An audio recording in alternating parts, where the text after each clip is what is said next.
В чем же лежат основные причины формирования, прежде всего, храпа и обструктивного апноэ во время сна?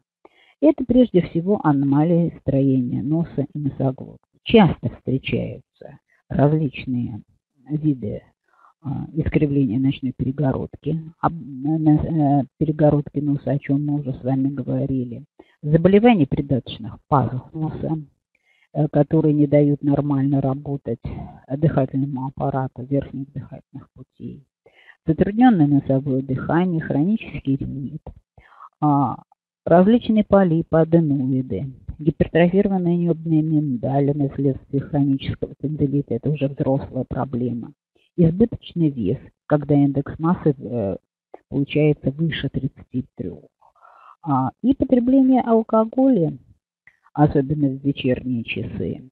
В последнее время это стало почти нормой, даже в самолете.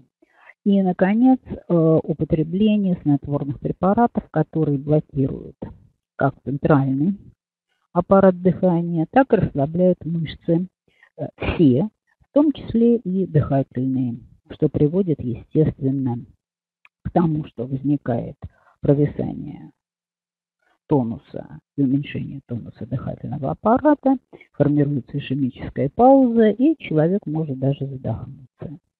Ну, а у женщин храп чаще всего появляется в более пожилом возрасте. Хотя, что говорить, когда мы говорим пожилой? Пожилой у женщин это считается та дама, у которой наступила уже менопауза.